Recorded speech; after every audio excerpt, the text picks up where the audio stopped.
Começando mais um podcast Jornada Múltipla e já começamos rindo um monte aqui. Já vou contar pra vocês por que a gente estava rindo. Antes de começar, já quero falar sempre pra vocês curtirem esse episódio, curtirem esse vídeo aqui e encaminharem, né, para 3 amigas, pessoas que vocês sabem que vão gostar do nosso conteúdo. Você sabe que aqui é confiança total. Então você pode encaminhar esse vídeo que é sucesso esse episódio de hoje. Se inscreve também no nosso canal, porque, como eu sempre falo, vocês vêm aqui, assistem, esquece de se inscrever, então se inscreve, valoriza lá o conteúdo. Quase chegando a 1.000 inscritos, é verdade? Falta quantos? 30 é, tchau. Você e a sua família já deu, 3 amigos cada um. E aí a gente começa já a caminhar para a monetização do nosso canal aqui. E um outro ponto é que nós estamos no episódio 98, então já daqui 2 episódios já vamos completar 100 episódios, 100 vezes eu aqui, 100 vezes com as minhas loucuras, 100 convidadas maravilhosas, então é isso. E agora quero agradecer também o Salão Tradicionale pela minha produção maravilhosa de sempre, meu cabelo hoje enrolado aqui, como quem saiu do mar e deu uma amassadinha no cabelo. Muito Maravilhosa. surfwear, amei esse cabelo de hoje e as unhas.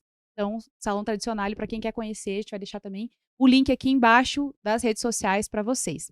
E agora sim, vamos receber a nossa convidada, vou apresentar para vocês. A gente estava rindo, inclusive, porque o Fabrício falou que a gente perguntou se ele já conhecia ela, ele falou assim: "Eu sei das histórias". E aí ela gelou automaticamente.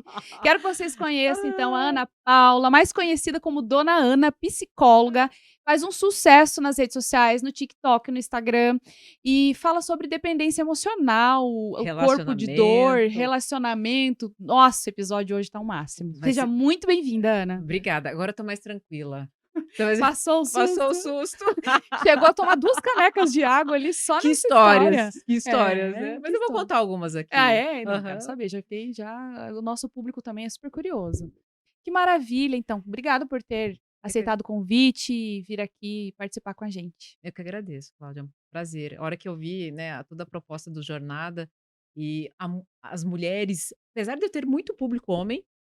É bastante público homem? Aham, Que legal. 40% do meu público é homem, mas as mulheres são as que chegaram primeiro e que inclusive me ensinam até hoje, né.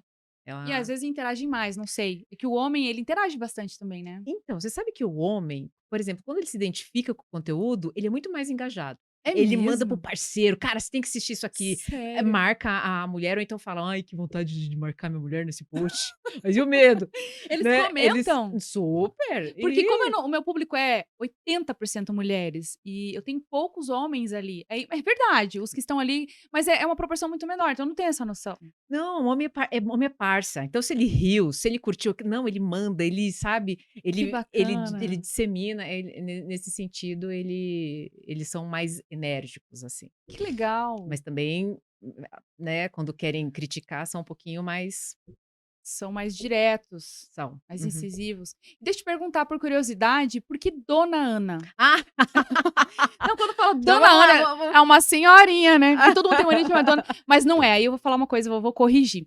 Eu tenho uma comunidade chamada Donas, porque eu acredito muito nesse termo de dona, dona de si, dona dos seus negócios, enfim. E aí eu fiquei curiosa, por que Dona Então Ana? vamos lá. Bom, parte do meu passado negro, né, Fabrício? Que o Fabrício sabe, mas não falou. Eu trabalhava com humor. Tá. E quando eu comecei a fazer, ou na verdade o meu sucesso começou no TikTok. O TikTok, quando chegou no Brasil, ele contratou alguns influenciadores do humor, inclusive o meu Hum, ex-marido. que bacana. E quando eles tinham reunião para ver quais vídeos que viralizavam e tal, onde eu virei para ele e falei assim: "Se eu fizer, né, de psicologia, você acha que rola?"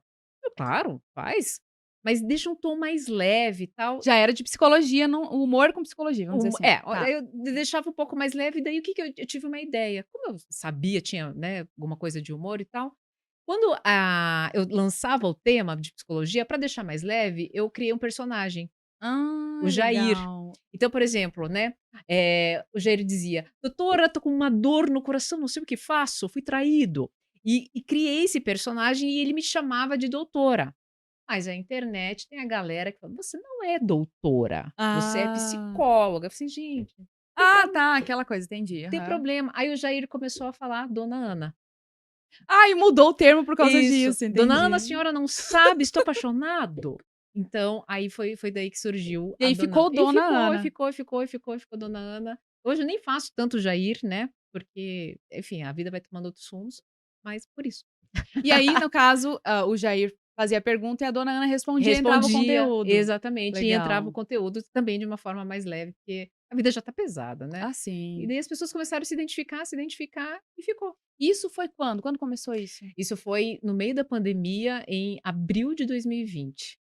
Abril de 2020, eu trabalhava com eventos, né, e comecei no humor, produzindo humoristas, mas depois eu produzia os meus próprios encontros, de mulheres, falando sobre psicologia, sobre empreendedorismo, Que sobre legal. empoderamento. O que aconteceu na pandemia? A primeira coisa que acabou? Os eventos? Eventos. É. Daí não tinha o que fazer, eu comecei a fazer live, eu comecei a mostrar meu lifestyle, o que fazia sentido na Aham. internet. E aí até que surgiu essa porta para fazer um TikTok. Faz um TikTok, TikTok tá entregando de E forma estava orgânica, muito estava entregando muito, ainda né. é, mas era muito mais naquela época. Aí um dia pode falar palavrão aqui? Bom, aqui a gente fala que aqui você pode tudo, fica à vontade. Tá puta, né, porque inclusive foi na pandemia que eu me separei, e eu terminei de treinar, toda descabelada, fedendo ainda, cabelo amarrado, peguei meu celular, 5 expressões de amor que o outro faz e você ignora, né, eu estava falando isso para o meu ex-marido. Vou mandar um recado agora em todos os meus personagens, nos meus conteúdos. Sabe quando ele vai no supermercado e compra o teu pedaço de bolo? Então, isso é amor, né, e fui dizendo o que eu fazia. 6 da tarde postei, 8 da noite tinha uma live com um médico, né, sobre bariátrica e tal. Aí no meio da live o meu celular começou um banner, TikTok, TikTok, TikTok, TikTok. Falei: "Meu, eu fiz alguma merda lá, certeza, mas nem vou ver Escrevi isso, errado, falei alguma coisa? nem vou ver". Fui, terminei a live 10 da noite, depois de jantar entrei. Quando eu entrei, Cláudia, 500.000 de visualizações em 2 Caramba. horas. Minha vida nunca mais foi a mesma. Sério? Aí eu sempre uso essa história para incentivar qualquer pessoa. "Ah, mas eu não tenho isso, mas eu não tenho aquilo". Você tem você. Você é seu maior Uhum. ativo. Eu tinha o meu sentimento, um celular e não tinha nem maquiagem, nem estúdio, nem edição. Fora do padrão de sucesso pra fazer um vídeo, vamos dizer. Exatamente, mas eu tinha a intenção, a real intenção, no lugar certo, na hora certa, sem desculpa. Uhum. E, uma coisa que eu aprendi, Cláudia, se tem uma coisa que eu passei a minha vida a disseminar isso, que eu aprendi com a dona Rose Bezecri, a fundadora da Cativa, é: venda a verdade. Perfeito. Se você vender verdade, nunca vai faltar cliente para comprar algo de você. Era a minha mais pura verdade, na mais pura intenção. E daí nunca mais E foi a você mesma. lembra quantos seguidores você tinha na época, antes desse vídeo? Eu lembro de uma coisa, eu não lembro dos número de Tá. seguidores, tá. Eu lembro de uma coisa, eu me lembro de acordar 5.000 seguidores novos. "Ai, meu Deus, mas daqui 2 horas 3.000, que é isso, Começou a gente?". aumentar. E começou a Isso eu me viralizar. lembro. Até que um dia eu falei: "Mãe", naquela época 10.000 seguidores você podia abrir uma live, né. Ah, é verdade. Aí a hora que eu abri uma live, 150 pessoas, que é isso?". Nem o Instagram estava dando isso, né. Foi Então, isso, que isso eu me legal. lembro. Quanto eu comecei, eu não me lembro, porque eu também me disseram, né: "Não se apegue a isso". E às vezes a gente se apega a números, né, Isso, aí frustra. e isso frustra Uhum. demais. E eu sempre falo, eu já estava há um tempo na internet, né, também nada é nada é de um dia para o outro, sempre há uma Isso. uma uma construção, né, só que assim, nessa construção eu nunca parei. Uhum. A constância agora é que tem, Exatamente. consolidado, eu acho, né, o seu Isso. trabalho. Tanto é que até hoje, né, a gente não para, né, a gente traz vídeo, faz não sei o quê, mas, foi assim, E você posta vídeo todo dia ou não? todo dia, Todo dia tem um vídeo. E como é que todo você dia. prepara o conteúdo? Porque, como eu disse, como ele é muito muito próximo, eu não sei, humanizada seria a palavra, mas Uhum. assim, não parece um conteúdo técnico, mas ao mesmo tempo tem, quem vê ali parece uma conversa, estava falando pra você aqui, né, Aham, aham. nos bastidores. Você programa esse conteúdo ou você vem ali o que vier na sua cabeça naquele dia, o tema que tá, enfim, pensando, você faz? Todos os vídeos, todos, vêm de flow. Vem de pessoas que me mandam mensagem e tal, eu anoto na hora. Então Entendi. todos são de flow. Só que eu entendi a responsabilidade agora do meu conteúdo. Uhum. Então, o flow vem, mas depois eu sento, eu tenho um gabarito, eu roteirizo, esse gabarito me diz: "Ah, esse vídeo aqui vai dar 1 minuto, 1 minuto e meio, 2 Entendi. minutos", para ter a ideia central, e na sequência eu gravo. Mas eu gravo sim, maquiando, bebendo, eu realmente bebo, eu realmente como, porque eu tô ali com o roteiro, Entendi, entendi. entende? E alguns são do mais puro coração mesmo.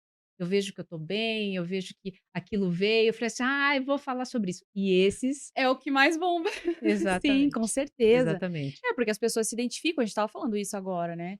É claro que é muito bacana você trabalhar a sua imagem, estar maquiada, estar com uma roupa bacana, quando você vai fazer algo mais produzido. Mas o pessoal quer ver como você está ali no teu dia a dia, e se você deixa de fazer só porque você não tá maquiada, só porque você não tá produzida, no final você não faz mesmo. Se você espera esse momento, eu já escutei de várias empreendedoras, influencers que fala: "Ai, eu sou travada, porque pra eu gravar conteúdo, eu tenho que acordar, me maquiar, fazer escova, arrumar o cabelo, e aí eu demoro muito, daí quando eu vou gravar conteúdo eu não consigo fazer o que eu poderia ter feito de outra forma".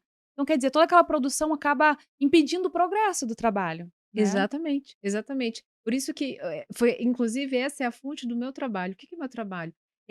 Toda a psicologia, ela tem um requinte que às vezes fica inacessível.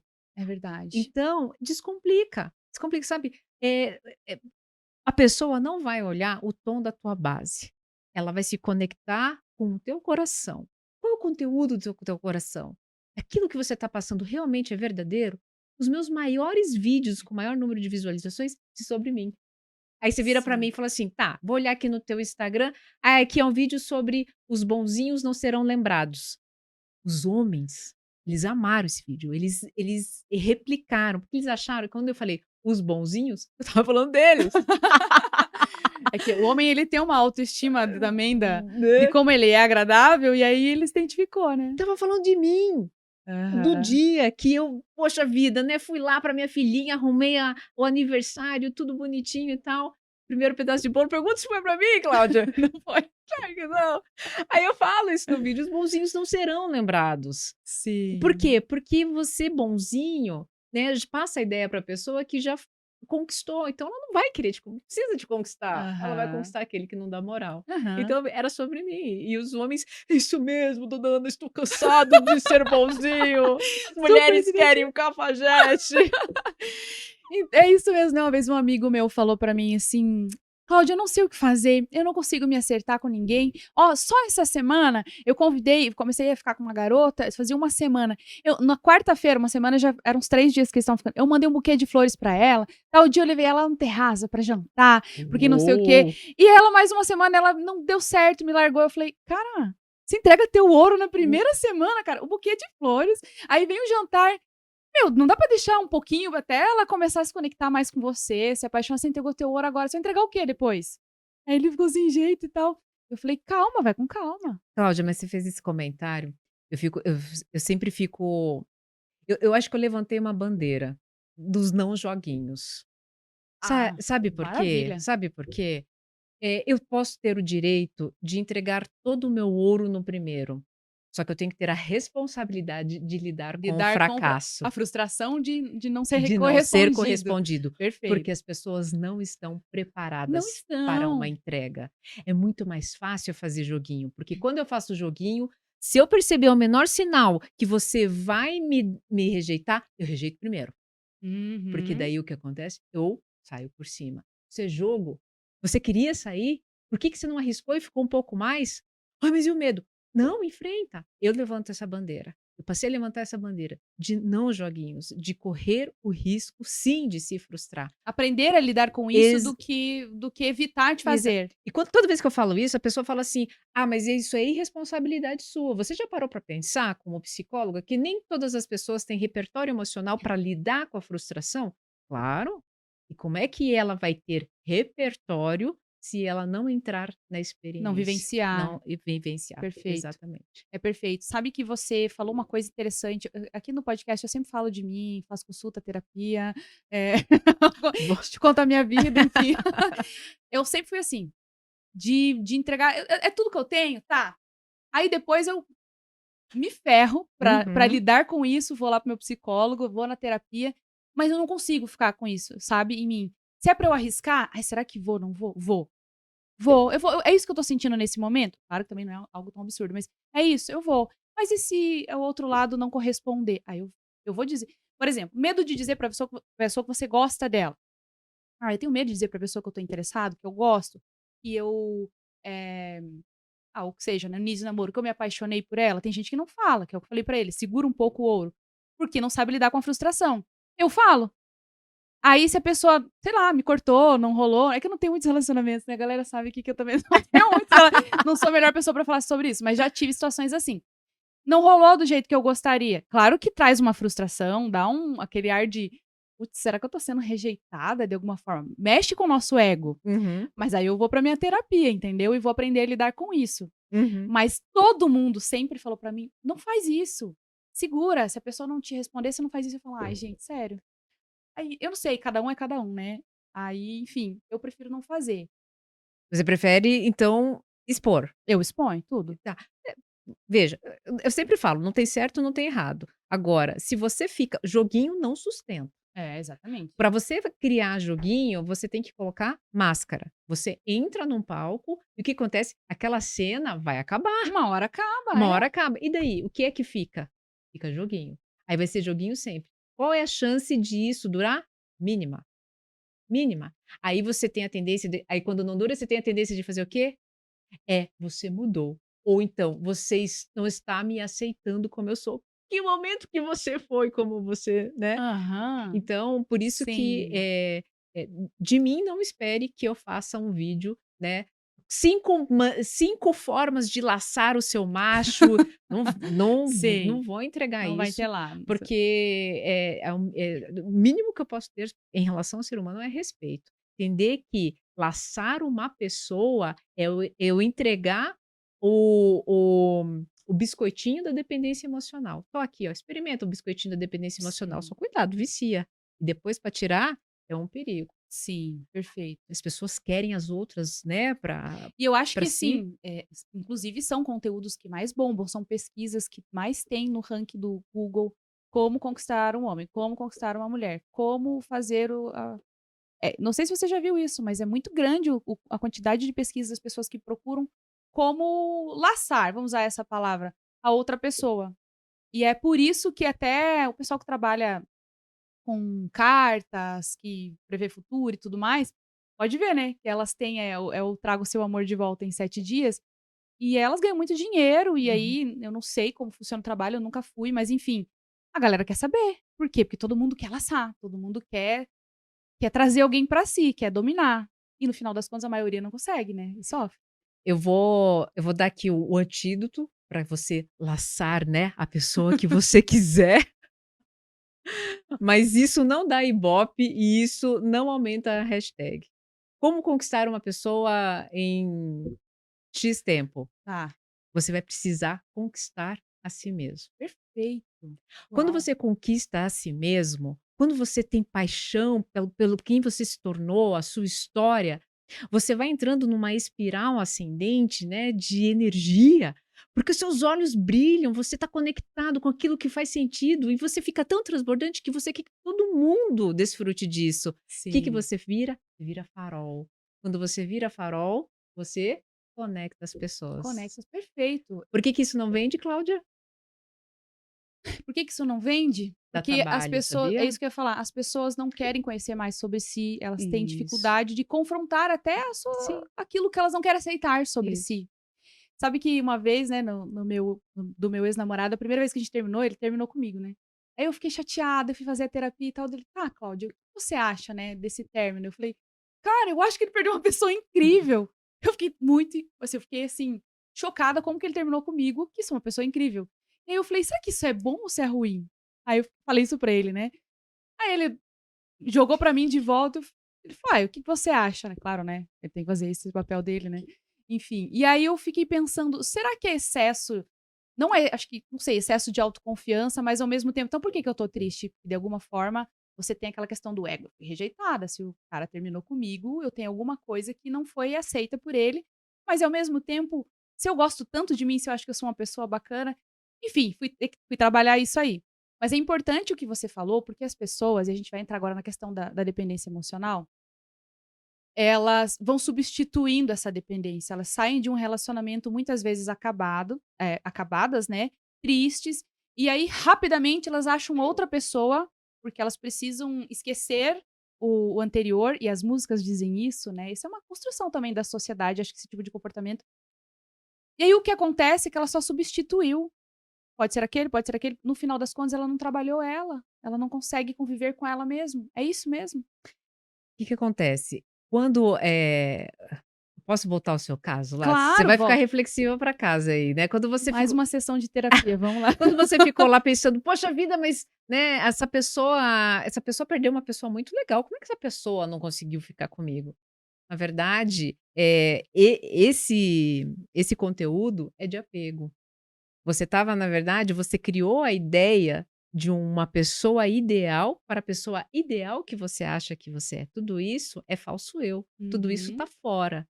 Em essência, se você vibra em essência, se você realmente o amava, não estava apegada, opa, calma aí, eu amo. E ele também me amava por liberdade, porque amor é liberdade. Uhum. Nós não estamos mais em ferida, não estamos mais conectados. Então é melhor que cada um siga. Sim. E é interessante o que você falou, porque isso foi no início do nosso namoro, né? Depois de 2 anos, que foi recentemente, a gente terminou de novo. E foi exatamente desse jeito. E foi muito tranquilo e tá tudo bem. Eu até trouxe pro podcast aqui, porque um dia eu tive que fazer um story respondendo. Como ele parou de aparecer nos meus stories, o pessoal começou a perguntar. Então eu abri a caixinha, sempre tinha lá, não tá mais namorando? Ou alguém escrevendo. Aí um dia uma seguidora que é minha conhecida, ela escreveu assim: "Você não tá mais namorando? Não tenho visto e tal". Eu falei: "Ai, não estou, já faz um tempo que a gente terminou". Ela: "Nossa, coitada, que pena, você parecia tão feliz". E aí, depois daquele dia, eu fiz um story falando assim: "Gente, eu sou feliz, eu continuo feliz, sempre fui". E estava muito feliz no relacionamento, mas não quer dizer que só porque eu estava feliz no relacionamento, e o relacionamento terminou, agora eu sou infeliz. Eu tenho a impressão que as pessoas, elas algumas pessoas, elas precisam colocar você num lugar para imaginar que você só é feliz assim, casamento principalmente, né, e é muito comum das mulheres. Então quer dizer, se você não está casada, se você está sozinha, tem algum problema. Mais ou menos isso, sabe? Mas isso diz respeito ao universo particular dela, né. E essa é a grande dificuldade, esse a gente olhar para o nosso universo particular e aceitá-lo como único.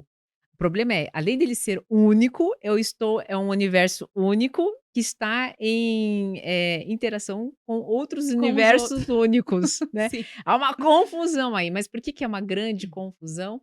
A grande confusão, porque eu não aceito meu próprio universo particular e Uhum. quero que você, né, entregue o seu universo para mim, mas do meu jeito, na minha caixinha. E Exatamente. daí você corresponde por um determinado momento. "Ah, meu Deus, ele é alto. Ah, meu Deus do céu, é inteligente. Ah, meu Deus do céu, tem pegada. Ah, meu Deus do céu, tem carro". Curou todas as minhas feridas. Match. De repente, ele não tem essas caixinhas. E ele tem uma outra caixinha lá, que é ser o quê? Bagunceiro, faz xixi pra fora, alguma coisa assim, né, da Sim. parede. Não sei por que que mulher incomoda tanto com isso, mas enfim, né, tem outras coisas pra incomodar, não presta mais.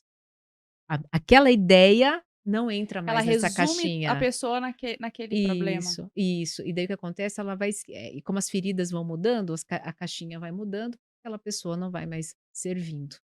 Ah, mas tudo isso porque eu não olho as feridas da minha caixinha, do meu universo particular. Eu preciso que aquela pessoa que, preencha, corresponda, Isso. que cure. É, então, eu fico assim, às vezes, pensando, né, até por conta das amigas, elas não conseguem ficar sozinhas. As amigas, eu achei Elas não engra conseguem se sentir bem sozinhas, elas não conseguem ficar só com a companhia delas. E eu me sinto muito bem assim, entendeu? Eu não vejo essa necessidade. E aí elas vêm se aconselhar comigo, então eu falo: "Eu acho que você precisa primeiro se sentir muito bem sozinha, estar muito bem resolvida consigo mesmo, para você ser o melhor par que a outra pessoa pode ter e conseguir, consequentemente, uma pessoa que some com você". Eu acredito que a pessoa ferida, ela também faz escolhas erradas, né. claro. Cláudia, sabe o sabe que as pessoas esquecem? Vamos lá, você é uma mulher sozinha, atualmente, correto? Você vive bem com você sozinha, certo? Mas é todo dia que você está bem? Claro que não, com Então, é isso certeza. que É. as pessoas acham que aquele único dia de tristeza vai se perdurar o resto da vida inteira. Ela fala: "Ai meu Deus, eu preciso conectar logo, eu não posso ficar solteira, minha Nossa Senhora". Então Isso. nessa É. loucura, e daí se compara: "Porque a Cláudia vive bem sozinha, eu também te". Não, mas a Cláudia tem dias que não tá Não, bem. exatamente. E por vários motivos, né. E, enfim, é isso. E eu ia te perguntar, até falando sobre isso, você tem de casais, você fala com casais, né? Falo, falo. Você falou da questão do xixi, não sei porque as mulheres se incomodam tanto com isso. É bem comum isso vir, assim, nas sessões de Gente, terapia? vou até dar uma ajeitada aqui. Sabe por quê? Levanta a cadeira, né, Yara? Levanta a cadeira. Vou falar uma coisa pra vocês. Óbvio, óbvio, né, a gente, eu sempre falo, a gente que precisa sentar na patente, né, sentar numa privada, patente privada, né, que tá com respingo de xixi, é desagradável, óbvio, Uhum. né. Mas a gente pode conversar, enfim. Vamos combinar? Assim, da mesma forma que a gente vira para o homem e diz assim: "Custa balançar direito, custa mirar direito", e Aham. eles falam: "Custa", dona Ana, às vezes elas não sabem, custa. Adorei. Né. Custa Custa sim. mirar direito? E custa, custa, dona Ana. Tá, então tá bom, você não consegue mirar direito? Passa lá, não vai custar você passar um Depois papel limpa. higiênico. É. Você ensinou isso? "Ah, não, toda vez lá". Não, você prefere brigar antes. Então, e se ele esqueceu, porque ele ainda não tem o hábito, afinal de contas ele não fazia isso há uns bons anos atrás, você custa, você tá apurada, passa ali rapidinho e segue a E num outro vida. momento, talvez conversa, E mas segue a vida. E no outro momento em que vocês, mas ninguém consegue mais praticar a comunicação não violenta. é Ali mesmo. não, é muito É que, assim, difícil. você atende especificamente, né, esses casos. Mas, por exemplo, eu,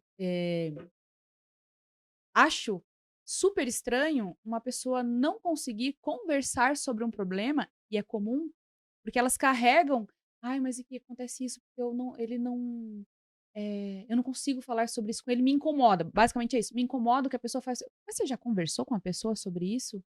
"Ai, não, porque não dá pra conversar". Gente, Cláudia, olha, eu não gosto de dar dados aqui, mas vou lá, vou chutar. 80% do problema entre casais é comunicação. Olha, eu vou chutar um não, pouco. eu imagino. Se duvidar, 90%. E olha, eu vou falar uma coisa muito importante aqui. A gente não está falando de pessoas de nível, intelectual, social baixo. A gente está falando de Sim. pessoas, né, que estão ali com o seu curso superior, né, alguns eu atendo muito doutor, que não conseguem se comunicar, que não conseguem falar, expressar a sua insatisfação sem ofender, inclusive. Hum. Tanto é que, por exemplo, quando eu cito, né, um exemplo, a pessoa fala: "Eu não vou conseguir. Ah, não vou conseguir. Mas esse não sou eu". Calma aí. Você nasceu, né, formado nessa não. Então, você não passou anos tentando, então você vai tentar. Tudo é treinável, Tudo exato. é treinável. Essa mesma pessoa que disse, né, que não isso eu não vou falar. Posso dar o exemplo aqui do que Claro, fica aconteceu? eu vou adorar, eu vou adorar. Eu gosto disso, porque quando fica muito subentendido, não, a galera não entende. Essa pessoa, a linguagem de amor dela é palavras de afirmação. Tá. E ela se envolveu com uma pessoa que a linguagem de amor é atos de serviço. Meu, isso dá um, Hum. porque para o atos de serviço, eu sou atos de serviço, Você é tá? atos de Sou. serviço? Tá. Para atos de serviço falar, elogiar o tempo todo, ele tem dificuldade. Ele faz, né. Ele chega a doer, porque parece que ele está sendo falso. Mas o que que você quer? O que que você precisa? Você quer Isso. que eu lave uma louça? Quantas louças você quiser. E ela queria o quê? Elogio. Só que o que que ela fazia, Cláudia? Ela se arrumava, se maquiava e tal, colocava uma lingerie sexy e ficava na frente dele. E daí? Daí nada, dona Ana, nada, você acredita? Nada, linda, eu fiquei, gastei tanto, não sei o quê. Tá, mas você falou pra ele que você queria um elogio, perguntou: "Eu tô linda". Mas isso não é óbvio? Não, não Não, é, não é. Uhum. não é. E principalmente as mulheres precisam aprender isso, o óbvio precisa ser Ser dito. dito. Perfeito. Porque se existe uma coisa que o homem tem, como eu queria ter, é a caixa do nada. Muitas vezes ele tá olhando realmente para o Nada. nada. E esse nada significa nada, não significa que ele não tá vendo a celulite dela, não tá, então, não é que ele tá: "Ai, ele tá pensando, olha lá, ele tá refletindo sobre isso". Não! Ele tá no caixa na caixa do Do nada. nada. Exato. Então o óbvio precisa ser dito sim, porque, Sim. a mulher deu toda essa volta e o homem falou: "Ah, era isso? Nossa, você tá linda". Ah, ainda daí ele provoca, né: "Você gosta de purpurina, né, baby?", né. Nossa, daí já Ah, vai a loucura, porque: "Ah, só falou porque eu que cobrei eu e tal". cobrei. E precisa, entende? Não precisa dessa Uhum. volta. Esses dias um homem me perguntou assim: "Ô, dona Ana, Tem mulheres que gostam de parece que só conseguem ficar na relação alfinetando? Eu falei: "Tem, tem". Elas aprenderam a ser ouvidas através de briga. Elas aprenderam a ter a voz, né, somente quando a voz é erguida, e elas existem. Infelizmente isso existe. E aí traz isso para o relacionamento. Exatamente. Sabe o que eu falo? Para Que o é o mundo para o corporativo. mundo corporativo perfeito. Esses dias eu fiz um vídeo, o que que eu fiz? Não, não fiz, meu Deus, não contei ainda. Vou fazer na live da semana que vem, mas eu fiz uns stories meio que falando sobre isso. Eh, Nós mulheres temos uma garota, né, dentro de todas nós, que se comporta desse jeito, como se fosse criança. E muitas trazem, e é normal, para o relacionamento, para o mundo corporativo. Aí é exatamente isso. Eu quero bater meu pé e quero agir de uma forma no meu relacionamento como eu agia quando eu era criança. Eu vim trazendo isso. E a vida adulta não é assim. Aí o que que eu falei? Uma pessoa postou e falou assim: mulher é muito mimizenta. Ela falou assim: eu sou uma mulher bem-sucedida porque com certeza eu tenho um cérebro de homem. Eu sou prática, eu faço e aconteço. E eu fui contra esse tipo de frase. Não acredito nisso, mas eu acredito. Eu falei exatamente isso para elas. Eu falei: mulheres, eu não concordo ela dizer que ela tem um cérebro de homem e ela é mais prática e tudo mais. Eu acho que, na verdade, ela tá querendo dizer que ela é uma mulher adulta. Simples. Então você não tem que ter o cérebro de homem para você, ser mais prática, mais determinada do que as mulheres. Você tem que ter um cérebro de mulher adulta, um comportamento de mulher adulta, que é diferente disso que você acabou de trazer aqui. De querer Exatamente. na voz, bater de frente, brigar e enfim, por aí vai. Essa mesma pessoa, né, desse comportamento, né, quando eu disse para ela: "Se você precisar aprender a dizer o quanto isso para você é importante", mas ele vai rir da minha cara, vai, porque a forma como o homem leva muitos homens levam, né, eles são jocosos, eles são piadistas, Quinta série, né, vamos falar a verdade. porque eles também têm uma criança interior, né, Também tem, bem é. desenvolvida. Mas, você vai ter cumprido o seu papel. Você não vai depois, se ele disser: "Ah, mas você não fala", você falou. Agora Uhum. não se esqueça, sabe uma coisa que tanto homem quanto mulher tem dificuldade na comunicação? Começar uma comunicação não violenta colocando todos os atributos da pessoa antes de fazer o seu pedido e colocar os seus sentimentos. Então, por exemplo, Cláudia, é muito mais fácil eu me irritar com você e dizer assim: "Pô, Cláudia, tá louco, né? Quinta vez que eu falo pra você lavar essa louça aqui depois que você come", do que eu chegar pra você e falar assim: "Cláudia, quando você lava a louça, ninguém Uhum. limpa o ralo como você. Perfeito, Quando é se toda vez que você almoçar, você lavar, eu chegar aqui que eu tive que a que Cláudia esteve incrível. aqui, a Cláudia pronto. Ah, mas aí eu sempre escuto: "Ah, mas essa não sou eu". Pode ser? Mas isso funciona. O que você Perfeito. prefere? Sabe que eu aprendi isso? Eu me lembro muito bem da época, em 2000 eu contratei uma funcionária que ficou comigo por 10 anos em 2010. E ela quando eu contratei ela, ela falou assim pra mim, eh, "Eu limpo, eu faço tudo, mas eu não sei muito cozinhar e eu não gosto". Essa primeira hoje eu tenho outra pessoa que falou a mesma coisa, cozinha super, super bem, por sinal, mas enfim, ela falou isso pra mim. E aí eu falei: "Não, tudo bem, né, aos poucos a gente vai, enfim, melhorando". Vai conversando e vai se e aí, assim, realmente a comida dela era muito, muito ruim. E aí Ela e aí avisou, né? ela avisou. E aí eu era muito nova, eu não sabia como falar isso, e eu me lembro, eu estava num processo de desenvolvimento. Isso já foi em 2012, eu contratei ela em 2010. 2 anos depois eu estava assim: "Será que eu demito? Será que não?". Eu gostava muito dela, mas tinha umas coisas que não rolava. Eu falava: "Cara, tinha dado tempo de aprender e tal". Aí eu estava num processo de desenvolvimento e um coach que estava comigo na época, ele falou assim: "Começa a elogiar muito aquilo que ela faz bom, e aí você Uhum, vai ver", né, naquela uhum, época eu não sabia disso, "e você vai ver uhum, que ela vai repetir. Então começa a elogiar muito o que ela faz de bom".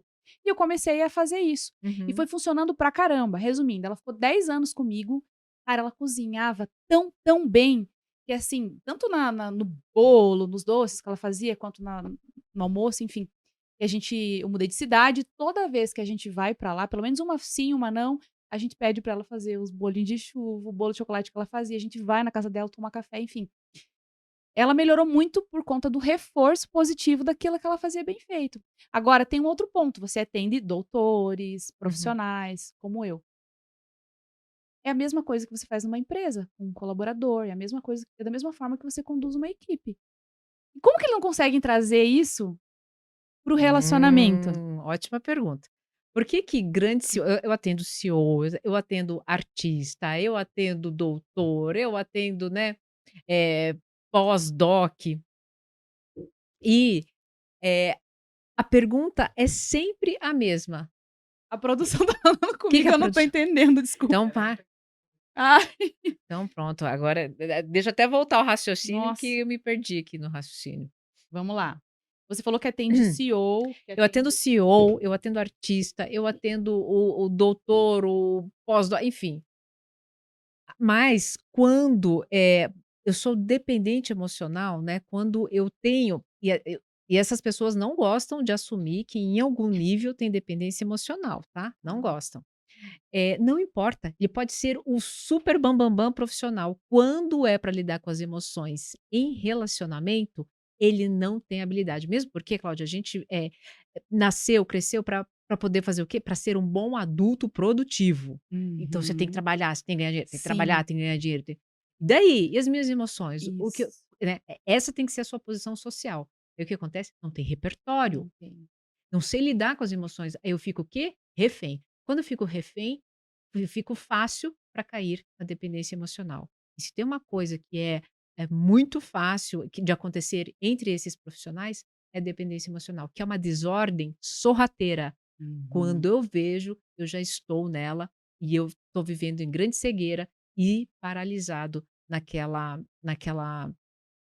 desordem psicológica. Perfeito, perfeito. Eu imagino aí como que eles se sentem, principalmente o homem, acredito eu, de perder o controle dessa situação. Como que é? Agora vamos falar sobre isso, eu acho que é interessante. Como que é a visão do homem com relação a esse tipo de problema, de não conseguir conversar, de gerar brigas e tal, e da mulher no teu consultório? Você faz com os 2 também? Faz terapia de Faço, casal? faço terapia de casal também. Desculpa, Cláudia, pode repetir essa Como pergunta? que, assim, o homem não consegue conversar, como você disse, Sim, tem aquele problema e tal. aham. Como ele se sente, como ele fala sobre esse tipo de situação, e como a mulher, que também tem essa mesma dificuldade, fala sobre. É diferente, né, a visão dele sobre essa dificuldade de conversar e dialogar. O que que eu percebo, tá? O que que eu percebo? O homem, ele tem ele é muito claro, ele fala assim: "Ó, eu não sei o que está acontecendo", ele mostra o fato, "É isso, isso, isso, pelo amor de Deus me ajuda". Ah, tá. Entendi. A mulher, ela traz a história, ela tem um pouco mais de dificuldade de trazer o fato, tá, mas ela: "Eu tô sentindo isso, isso, isso, eu acho que se eu fizer isso", ela já tem um pouco mais de repertório, porque ela passeou mais por aquilo, Uhum, tá. Mas nenhum: "Ai, o homem sofre menos", parem de falar isso. Isso é algo que a gente precisa parar de repetir. uhum. Não existe quem sofre mais, quem sofre menos, não existe a mulher que sofre mais, não existe a mulher que sofre menos. Nós respondemos, né, temos atitudes de sofrimento diferente um do outro, né. Mas eu nunca esqueço um dia que eu atendi um homem, no vivendo o luto da amada, né, que ele disse: "Nós não temos voz para o luto. Nós não podemos, nós não temos, nós não conseguimos, porque se a gente chora, a gente é fraco. E se Isso. a gente segue, a gente é cafajeste, porque a gente já tinha amante. Então, a gente não pode sofrer, a gente não tem tempo para pensar isso, porque a gente tem que continuar provendo. E isso é cruel. Eu queria sofrer a morte da pessoa que eu mais amei na minha vida. Então, Que forte, né. isso é algo que a gente precisa parar de dizer, que o homem não sofre, que o homem não pode chorar, que homem pode fazer todas essas coisas e ser um cara muito foda. Mas ele também pode chorar, enfim, e ter o direito, né, de ser introspectivo, sensível, seja lá qual for o nome disso, né. Porque às vezes nem muitas mulheres não aceitam também, porque elas projetam no homem aquele estereótipo do homem forte, eh, que traz segurança pra ela e às vezes elas não aceitam também. Sabe uma coisa que a gente teve uma até saiu um corte essa semana, a gente teve uma convidada aqui, a Alisha, e ela fala sobre não sei se você conhece, ela fala sobre massagem tântrica, ela é uma profissional que dá cursos, faz, e Uhum, ela e o esposo dela participaram de um reality no Globoplay, uhum. tipo Largados e Pelados, os 2. E aí, o que acontece é que ele sofreu mais do que ela diante das adversidades, então sei lá, eu não lembro exatamente o que ela trouxe, não sei se o Fabrício vai lembrar disso, enfim. Mas eram exemplos, tipo, sei lá, eu tô com fome, ou eu tô estressado, tô incomodado com tudo isso. Ele chorava. E ela era mais forte ali em conduzir aquela situação. E ela falou que depois que ela saiu do reality, muita gente criticou. "Ai, porque ele é muito frágil. Ai, porque ele tem a feminilidade muito aflorada. Como assim ele não conduziu tudo? Como assim ele não protegeu ela? Como assim ele não fez o papel de homem? Deixou ela fazer?" Porque muitas vezes ela tomava frente. E aí ela falou sobre isso aqui, no podcast, saiu um corte sobre isso. Ela falou assim: o que mais me chocou de tudo isso era o quanto o público não aceitava a sensibilidade e fragilidade dele no momento em que ele não estava conseguindo lidar. Isso incomodou ele, porque exigiu muito dele um papel que ele não precisava ter ali. Por que não ela poderia conduzir? Por que não ela poderia ser a mais forte daquele momento, que aguentou ali, que os dois daí foram até o final, não me lembro que posição, se eles venceram, não me lembro disso.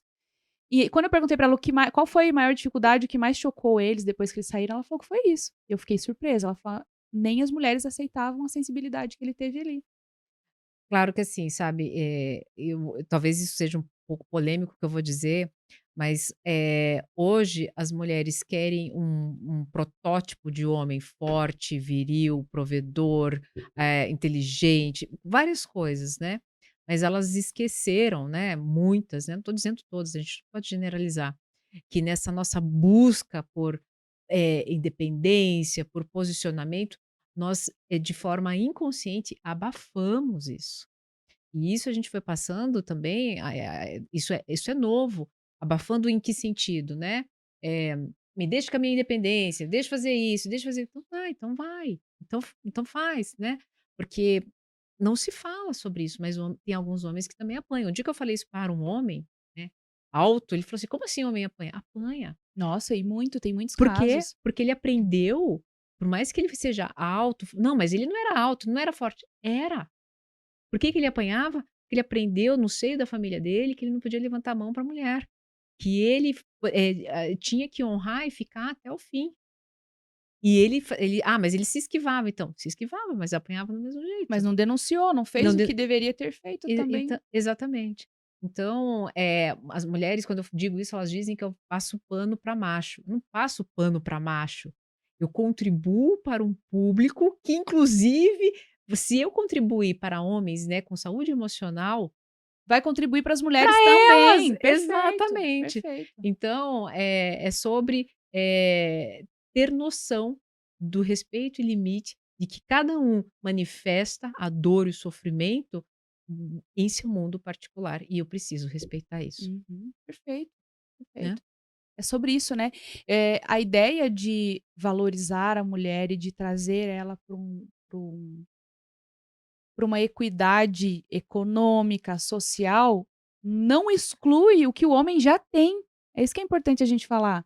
Eu não preciso diminuir ele para dizer que eu também sou importante, que eu também posso estar na liderança. Não precisa só eu estar na liderança, mas eu também posso estar.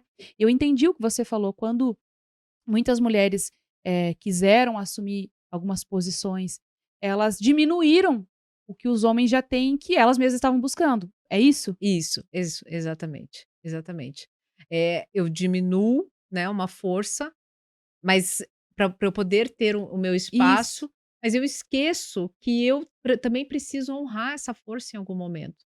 Eu acho que não saiu o vídeo ainda, não saiu, né, Yara? O vídeo da feminilidade?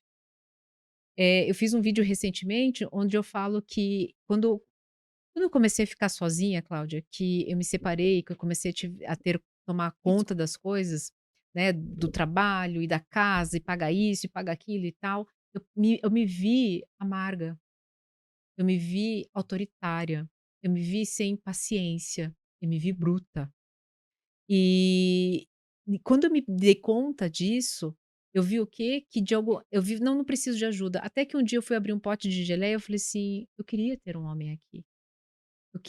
Eu preciso sim da força masculina, e isso faz parte, e não tem a ver com que eu não posso abrir um pote de geleia, eu posso fazer o que eu quiser Mas sozinha. eu queria que ele estivesse aqui e fizesse isso por mim, Hum, concordo. mas eu gostaria de É, ter uma voz grossa nesse recinto. sim. Eu gostaria de ter a piada, né, e aquela coisa grande, né, expansiva. Sim, quando eu comecei a honrar o masculino, né, ao invés de diminuir, honrar a beleza que o masculino propõe, a minha feminilidade mudou.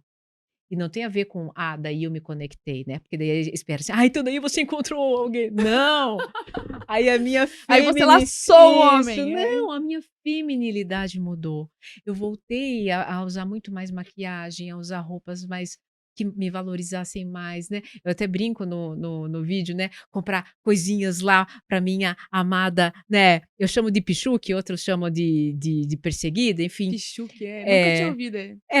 Sim. Porque a gente nem olha para ela, né. Eu comecei a Você já estava coçando o saco já, na verdade, estava se né. tivesse, né, eu ainda brincava mais 5 minutos eu nascia com saco, e só que isso estava, afogando a Sim. fêmea que havia em mim. Eu super entendo o que você está falando, e a hora que você falou das caixinhas, tem aquela questão, né, de eu ver o meu pai e minha mãe ali, né, apesar de ser sempre foi um relacionamento muito respeitoso, então não Uhum. vi meu pai erguer a voz pra minha mãe e tal, mas meu pai tinha dessas, da caixinha do nada, e minha mãe se irritava, minha mãe sempre fez os escândalos na casa, sempre, em tudo, né.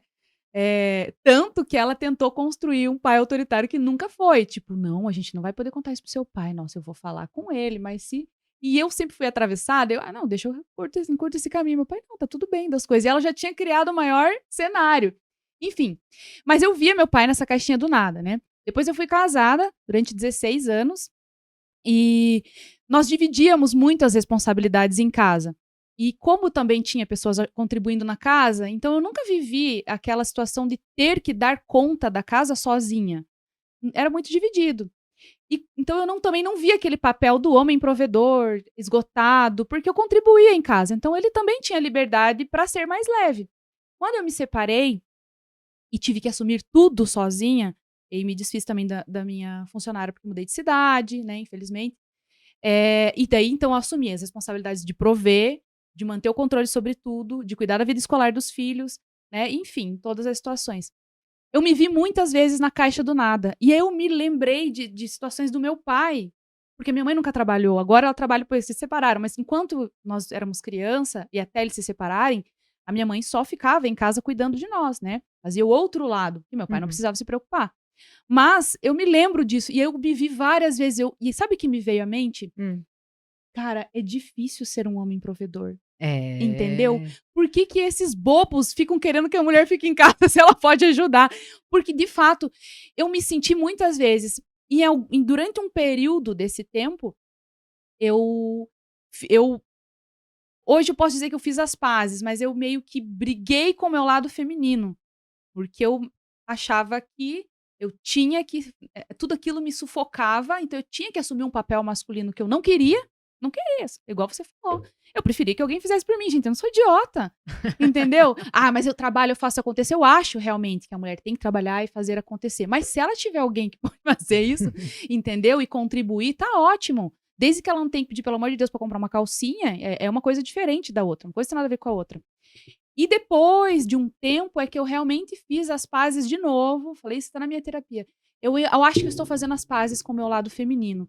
Eu baixei aquela adrenalina, e como você falou, aquela falta de paciência, porque eu pensava assim: "Meu Deus, eu não posso perder o controle das coisas, eu não posso ficar doente". Eu fui ficando saturada, e eu me vi muitas vezes no meu pai. E aí foi exatamente isso que você falou. Eu Uhum. pensei exatamente isso: "Cara, é difícil. Esses homens que sozinhos sustentam", claro que a mulher faz o outro lado, Uhum. mas de certa forma, eh, espero que eu seja bem interpretada aqui, vou fazer o máximo para ser bem interpretada. De certa forma, apesar de você estar ali esgotada, cuidando dos seus filhos, porque eu também já fiz isso, né, cuidando da casa, então você faz aquele outro papel para que o homem saia prover, né, para vocês. Se um dia você falhar ali na comida, não fizer as coisas na casa, não limpar, a consequência disso é muito menor do que um cara falhar com dinheiro em casa, com provento em casa. Então são responsabilidades diferentes. Eu entendo isso. Não estou querendo dizer que o papel do homem é mais importante e que a mulher não pode se sentir esgotada porque ela está cuidando do filho. Mas eu não sei se eu fui clara aqui, eu digo que acho que realmente o peso sobre a responsabilidade do homem, do cuidado, é maior. O que você acha disso? Você que atende casais, que entende sobre isso. Eu acho que esse peso maior é a pessoa que dá o tom. O que que eu quero dizer com isso? Dependente emocional, sabe por que que eu entendo tanto de dependência emocional? porque eu sou dependente emocional em tratamento. E eu nunca esqueço um dia que, um pouquinho antes de separar, eu virei para o meu ex-marido e falei bem assim: "Poxa vida, né, eu fiz tudo por você, para que você chegasse onde você chegou, para que você tivesse a carreira que você teve, né". E ele virou para mim e falou bem assim: "Você fez o que você quis, Uhum. porque eu nunca abri mão de fazer as minhas coisas Por por você. você. Você fez o que você quis". Tapão. É total realidade, mas é difícil. E ele estava certo. É. Ele estava certo. Então, o que que acontece? Eu assumi como dependente emocional, né, a responsabilidade de ter abrir mão da minha história para poder dar para ele, né, um suporte para ele. Só que ele também, né, proveu da forma como ele poderia prover. Então, nesse sentido, o que que eu vejo entre, responsabilidade, qual que é para forte para qual que é para o Qual homem que ou pesa qual mais ou que não? pesa mais, Tá. para o homem ou para a mulher? Pesa mais para aquele que estiver emocionalmente dependente, Faz sentido. tá. Por quê? Porque se essa mulher ficar em casa, dependente emocional, tá, cuidando durante 20 anos dessa família, dando todo o subsídio para esse homem, né, fornecer, prover a casa. Hora que ele virar as costas, para ela vai ser mais forte. Uhum. Né. Agora, este homem que proveu, mas é dependente emocional, e essa mulher tá ali, mas ela tá de olho, né, cuidando da casa, mas tá de olho já em sair, fazer outra história, A hora que ela a sair, ele hora vai que dizer: "Eu fiz tudo pra essa mulher, eu dei tudo pra ela". isso, Bingo, exatamente, é bem isso tá bom? mesmo. É isso Então mesmo. isso é o que é o que eu sinto, vai ser o peso mais forte para aquele que for mais Perfeito. dependente emocional. É interessante, porque como eu estava falando dos meus pais, a minha mãe foi educada desde criança para ser uma mulher submissa, no sentido de submissão, de dar suporte ao homem, ele construir a carreira e ele dar as cartas em casa. Meu avô, pai dela, fazia isso, né, mesmo ela depois de adulta, ele Uhum, determinava a hora que ela saía, a hora que ela chegava. sim. Enfim, ela foi criada para isso. Mas o meu pai não foi criado para ser o homem que submetia a mulher e que dava as cartas em casa. Então você imagina como ficou disfuncional, porque minha mãe colocava essa responsabilidade para ele e ele não pegava. De fato, ele nunca pegou. E a gente foi começar a perceber isso, eu comecei a perceber isso depois que eu me tornei adolescente. E olha o problema dessa disfunção familiar. Eu assumi o papel do meu pai, entendeu? Como eu Uhum, via que ele não uhum. não não assumia decisões, tipo, de determinar as coisas para meus irmãos que eram menores, até porque depois eles tiveram um problema no casamento e se separaram. Quando eles se separaram, eu assumi, e assumi de um jeito que meu pai não fazia, que eu achava que tinha que ser. Uhum, Então eu, depois de mais velha, não muito mais velha, meus irmãos são mais novos, eu dizia para meus irmãos que vestibular que eles tinham que fazer, como que era e como é que tá? Tá estudando? E aí? E a minha mãe, ela delegava também para mim. Inconscientemente ela delegava, porque ela me colocou também nesse papel que eu era mais velha. uhum. Então, assim, é uma loucura, porque essa questão dos papéis também, quando não estão no seu devido lugar, acredito eu, acaba, respingando depois nos filhos e que vão construir outras famílias e que se a gente não trabalha isso em nós mesmos, a gente vai criando uma cascata de dependência emocional e de problemas familiares e daí não sabe conversar e aí eu vou estragando a vida de todo mundo se eu não me trato. Eu não sou psicóloga, mas eu sou mais direta. Eu falo: "Se você não cuidar da tua saúde emocional, é ferrar com a vida dos outros", né, eu acho isso, sinceramente. Sim, sim. E você sabe que qual que é o problema da dependência emocional? Eu não sei que eu sou dependente emocional, porque o pior sintoma da dependência emocional é a cegueira emocional. Vou dar um típico aqui, tá? Quando você se relaciona, você está dependente daquela pessoa, aquela pessoa, meu Deus do céu, é o grande amor da sua vida, só que vem a tua amiga e você não percebe? Que ele sai todo final de semana com os amigos e fala que na segunda-feira você não percebe: "Ah, mas não, ele diz que nada acontece". Você tenta justificar. Você tenta justificar. E não que isso não pode acontecer, Uhum. tá? Mas a gente precisa ser coerente. E o dependente emocional não sabe lidar com a coerência. Se ele quer validar uma emoção que tá pegando, por exemplo, se ele quer validar o medo de perder, ele não consegue ser coerente. A Uhum. amiga lá tá soprando na orelha assim: "Você não tá vendo? Aquele lugar não é lugar de solteiro, o pessoal vai lá para caçar. Como é que ele vai todo final de semana? Isso é um desrespeito com você. Você acha o quê? Que fica lá só você acredita mesmo?" Não que a amiga esteja certo, não que a gente tem que ficar ouvindo, né? Mas o dependente emocional não consegue usar da Da coerência, que coerência. a amiga não está cega emocional, Vê. consegue ver de fora. E, Sim. e a cegueira emocional, na dependência emocional, ela é um grande pepino, porque eu posso permanecer anos cego emocional. Não estou falando de dias, meses, anos. Anos. Aí a gente entende por que que mulheres passam anos, ou homens também, né, apanhando em relação. Não fisicamente somente, mas também verbalmente, Verbalmente, sim. moralmente. Sim, faz total sentido. E eu também já fui muito dependente emocional e não sabia. Não, E não sabe? foram anos. E por que eu não sabia? Porque eu falava assim: "Eu sou uma mulher independente, tenho meu dinheiro, eu Ah, me acho linda, eu me acho confiante, eu", porque assim, às vezes eles falam assim: "Ah, então dependente emocional é aquele que não tem autoestima, é aquele que não se valoriza". na Aí eu falava: "Não tenho". Aí aí na terapia, "Mas eu não sou, eu poderia, assim, tranquilamente sair de uma relação e dizer: 'Toco a minha vida, não dependo financeiramente e tudo mais'. Eu acredito que eu sou capaz". E não é sobre isso. não é Por sobre isso que isso. as pessoas não veem. Não é sobre isso. A dependência emocional, ela é uma desordem psíquica que ela não quer saber qual o seu nível intelectual, social, É. econômico.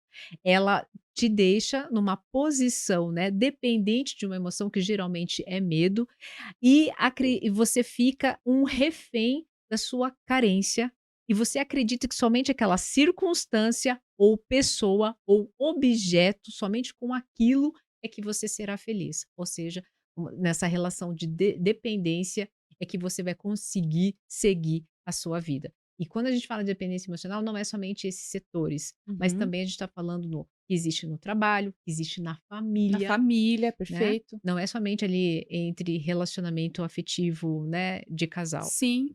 Eu acredito que é muito comum também a dependência emocional nos pais e por isso até o relacionamento, eu não sei, agora é muito mais comum a mulher ir para a família do homem, tem a ver quando o cara ele não consegue tomar decisões com ele, a esposa, os filhos, sem consultar aos pais, ou acaba levando a esposa para morar, sei lá, atrás, do lado, dentro da casa dos pais, parece que ele não consegue se desconectar. Isso é é um exemplo de dependência emocional familiar ali dos pais? Sim, claro, né? Por exemplo, eu geralmente tenho medo, né? Criou ali uma hierarquia, né? Naquela instituição familiar. Geralmente, ou a mãe ou o pai exerce um poder. Eu fiquei dependente, né? Desse poder que Uhum, eles exercem. uhum. Eu não tenho uma dificuldade de voz com eles, com ele. Fora eu funciono. Tá. Eu sou um super diretor de uma empresa, Sim, consegui constituir a minha família, mas quando eu vou, né, tomar uma decisão afetiva, que é que se eu sou dependente ainda desses pais, para onde é que eu vou recorrer? sempre lá. Sempre E lá. leva às decisões da família, né? É, só que isso é um grande pepino. Problema. Esse casal que chega para mim, que tem interferência desses núcleos, eu falo: "Se vocês não fecharem o núcleo de vocês, logo, logo a notícia não será boa". Caramba, é muito comum. É muito E é comum. péssimo. Isso é não é isso não é a gente além de péssimo, é disfuncional. E por que que eu Disfuncional. uso a palavra disfuncional? Porque funciona. Sim. Funciona. A pessoa que está cega, dependente emocional, ela Aham. acredita que aquilo é o melhor, Sim, né. "Não, porque eles têm mais experiência, porque assim a gente precisa deles". Acredita. Então funciona. Só que é uma loucura. disfunciona, por quê? Porque isso vai funcionar até que adoece. Com certeza. E adoece, quando a gente fala de adoecer, a gente adoece não somente né, a gente adoece a A família, família, a família. exato. Eu sempre pensei muito nisso, toda decisão que você toma, quando você é casado, quando você tem filhos, principalmente se for independente de você, você leva toda a família junto. E é muito comum a gente ver casos, tá, e eu passei por isso, do sogro ou da sogra dizer aonde tem que ficar sua televisão, que eu tive um sogro que tinha a chave da minha casa, então ele já quase me pegou pelada várias vezes, porque ele entrou, domingão, veio almoçar, ué, cheguei aqui, abri portão, e aquilo me incomodava muito. Eu já tive situações de eu, lá no início ainda do casamento, de trocar de emprego. "Ah, tô pensando numa outra oportunidade, o que que você acha? Vamos falar com o meu pai, ele sabe". Tudo bem que é um cara sábio, inteligente, mas assim, era tudo, entendeu? Então, eu vejo que isso acaba que eu não era essa pessoa, porque eu não fazia isso com os meus pais, então pra mim aquilo era muito incômodo. Mas eu vejo daí que muitas mulheres, na maioria mulheres, né, acredito que o homem também, é comum, tomam decisões guiadas por uma decisão do pai ou da mãe, da família do esposo. E aí depois quando chega aí igual que você falou, aí quando chega à conclusão que você não viveu uma vida e que se separa, eu já escutei de pessoas assim: "Eu não sei quem sou eu. Eu sempre fiz o que o outro gostava, o que o outro indicou, o que o outro me pedia. Eu preciso descobrir quem sou eu". Mas aí é uma pessoa que viveu a vida inteira em dependência emocional. E quando os 2, tá, um é dependente, o outro também, como é que funciona isso? Como é que super funciona. Funciona. A toxicidade vai rolar solta durante anos. Um Caramba. vai culpar o outro. É aquele típico casal que eles vão juntos, né, para o churrasco. Um fica para o canto, o outro fica para o canto. Cada um fica falando Mal do mal outro. do outro. Ele fala para os amigos, ela fala para as amigas, mas vão embora juntos durante anos. E é sempre assim. E daí o amigo fala, as amigas falam: "Por que vocês não separam?" Ah, porque daí tem bens, porque tem os filhos e Exatamente, porque estão perfeito. acostumados. Se separar vai ser pior, tá? É, sabe o que eu vejo? É tipo um cego guiando outro cego, né. É A o Bíblia cego, fala isso. é o Cara, não dá pra se cego. ajudar. É, porque daí o que que eles vivem? Eles vivem outro sintoma mais comum da dependência emocional, que é a paralisia emocional. Eu sei que tá errado, eu sei que tá disfuncional, eu sei que isso tá tóxico, eu sei que isso me faz mal, mas eu não consigo sair dali. E esse não consigo sair dali é uma grande mentira. Porque o que que acontece? Cego emocional, ele acredita que ele fica mais preocupado com o que os outros vão pensar, ele fica mais preocupado com o que ele vai perder do que com o sofrimento contínuo que ele está vivendo. E geralmente, ó, Cláudia, eu vou dizer aqui de boca cheia, Tá. tá? Então, se você tá, né, paralisar para qual câmera eu olho?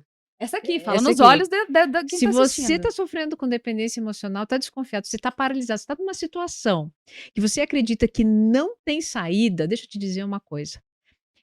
Vai com medo mesmo, sabe por quê?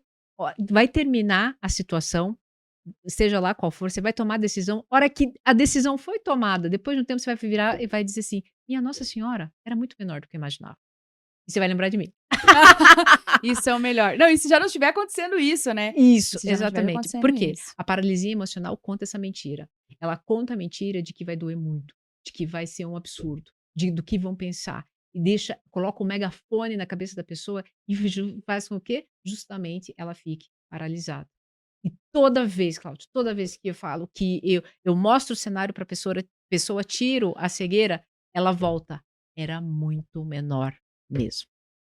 Não é que não tenha sofrimento, vai ter, Sim. né, não é que não tenha dor, Dor, né, o desculpa, sofrimento desculpa, não é que não tenha dor, vai ter, mas é sempre muito menor do que as pessoas os projetavam. do que ela acreditava que seria. Sabe, a gente estava falando sobre o núcleo familiar, né, sabe a coisa que eu acho, que eu vejo, assim, mais, tóxico quando acontece, assim, em núcleo familiar, e que isso, nossa senhora, isso é muito comum. Principalmente, não vou dizer mulheres não, não. Isso acontece, é muito comum, é quando eu caso, aí eu vou criar uma história, Uhum. mas o que que eu faço? Na primeira discussão, no primeiro, né, processo ali, primeiro choque, cada um recorre a seus núcleos de origem.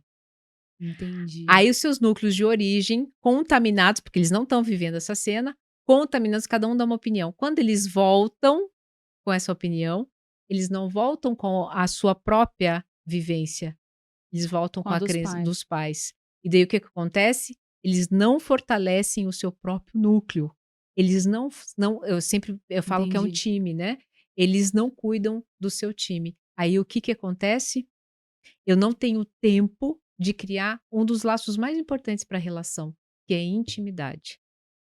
"Cláudia, você é a minha parceira, né, eu vou lutar com você até o fim. Se você fizer algo de errado, parte da confiança é: não importa, eu vou confiar em você. Se eu uma hora eu descobrir que você estiver errado, você perdeu a minha confiança. Mas até que prove o contrário, você será minha parceira, eu vou confiar com você, porque eu escolhi como Uhum. adulta nesse momento. Você agora é essa história". As pessoas têm muita dificuldade em se desvincular do núcleo de origem. E aí vive o quê?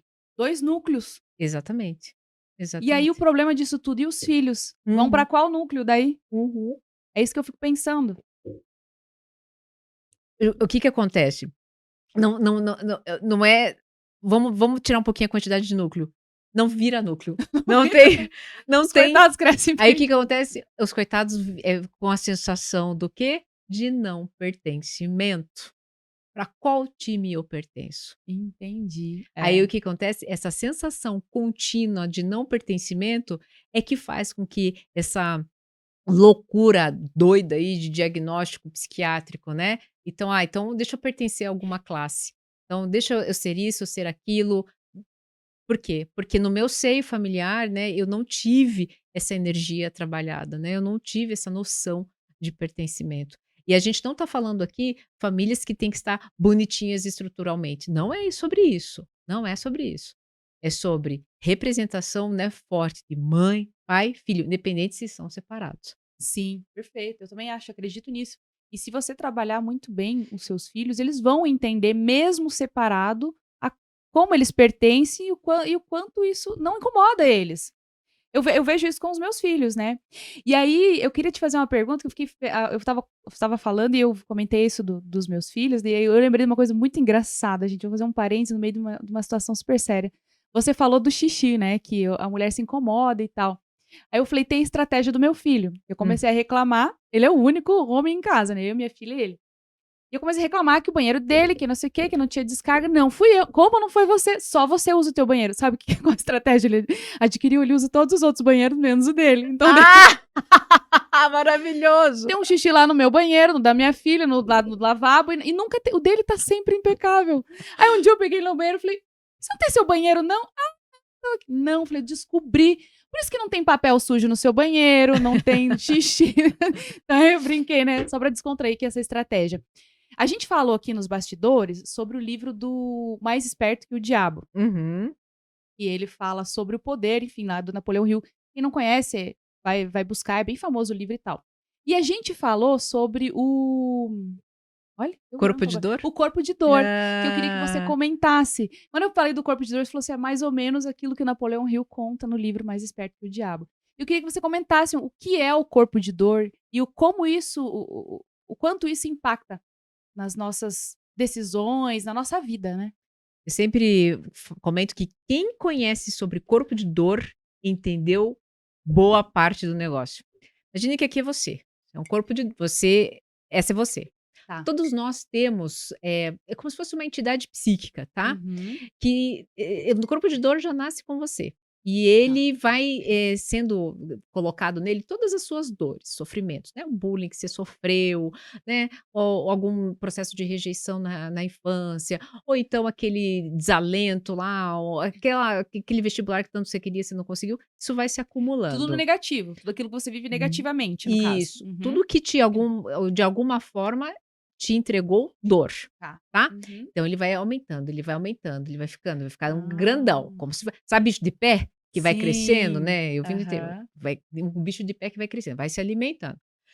Eis que um dia, né, e não é só isso que é alimento do corpo de dor, tá. Falta de dormir alimenta o Ah, corpo de também dor. Sim, comer mal alimenta o corpo de dor.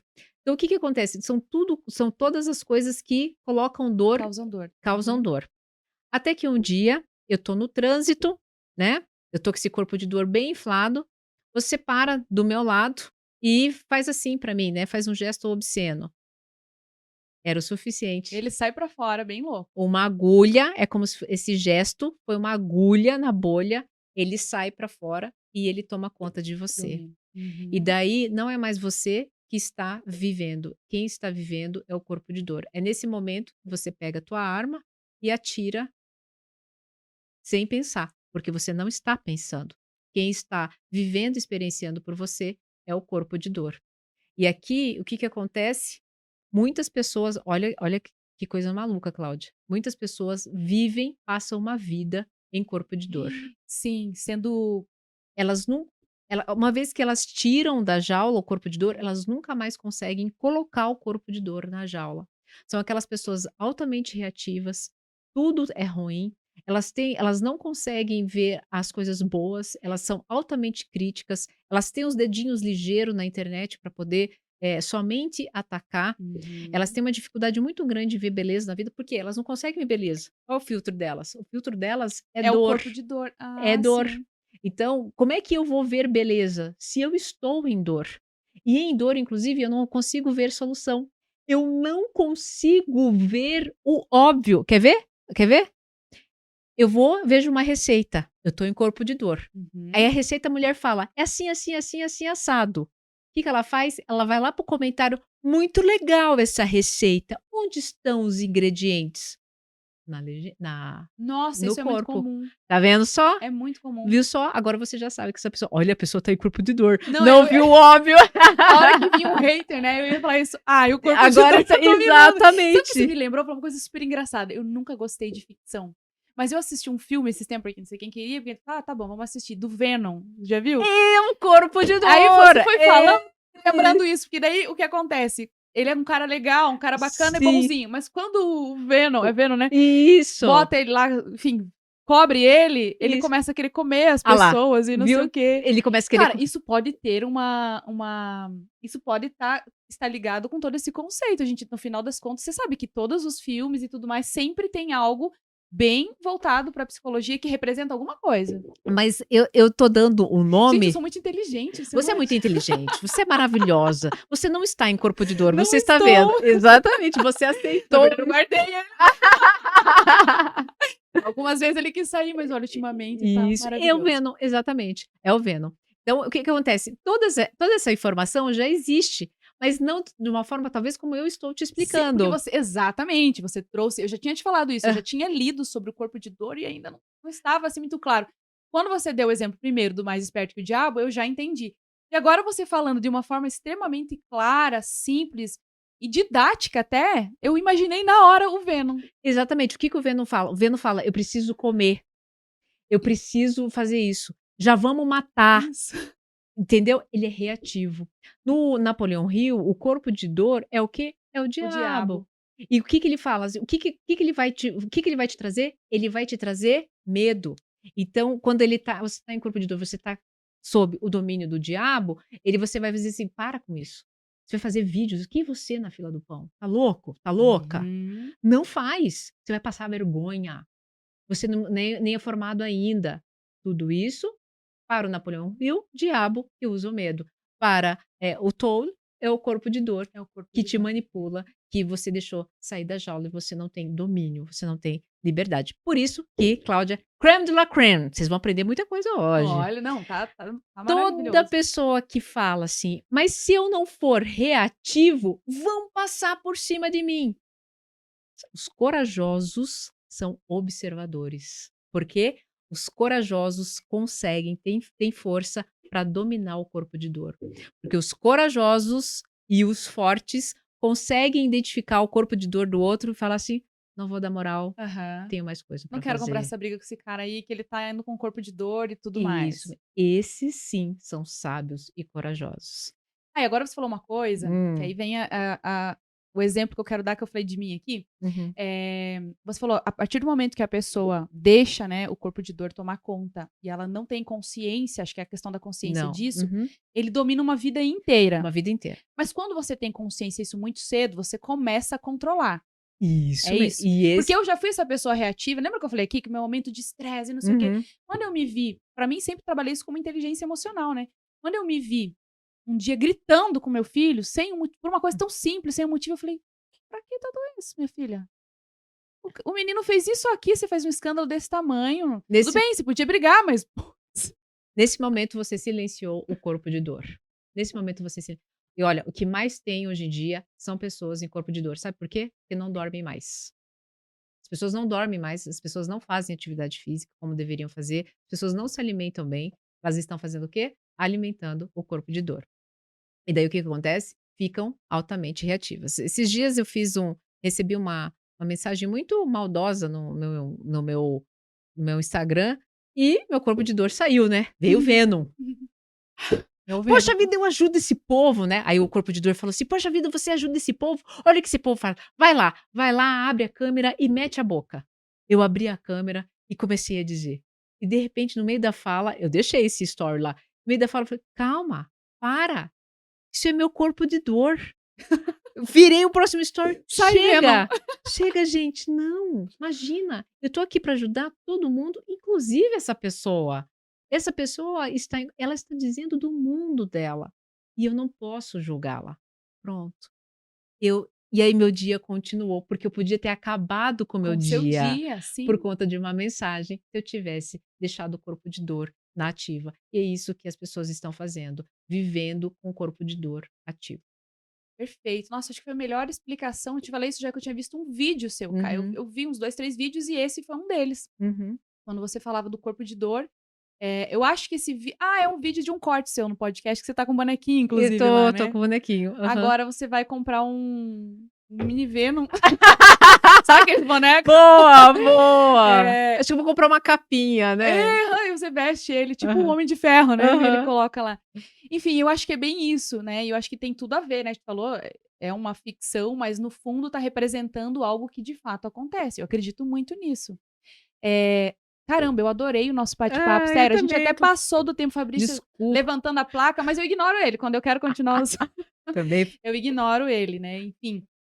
Mas foi muito bacana e eu quero que você deixe uma mensagem nos olhos, olhando nos olhos, você já Olhando fez nos uma, olhos. e já fala suas redes sociais para o pessoal te acompanhar Tá. e conhecer mais sobre tudo que você falou aqui, né? Tá bom. Então vamos lá, vou deixar uma mensagem. Vamos ver o que eu posso dizer. Ah, tá. Vamos lá. Ai, meu Deus! Você sabe que a tua liberdade está na sua atitude, que você sabe que tem que tomar, mas não toma. Quando você entender que não é o corpo de dor que te domina e que não vai ser tão ruim a atitude que você for tomar, a sua vida vai mudar. Eu sou Ana Paula Lima, mais conhecido como Dona Ana, e amo falar sobre relacionamento, descomplicar a psicologia, né? Para que você tenha uma relação de amor, carinho e liberdade com você. Afinal de contas, dependência emocional é uma grande prisão. Cláudia, muito Sim, obrigada, que viu? maravilha.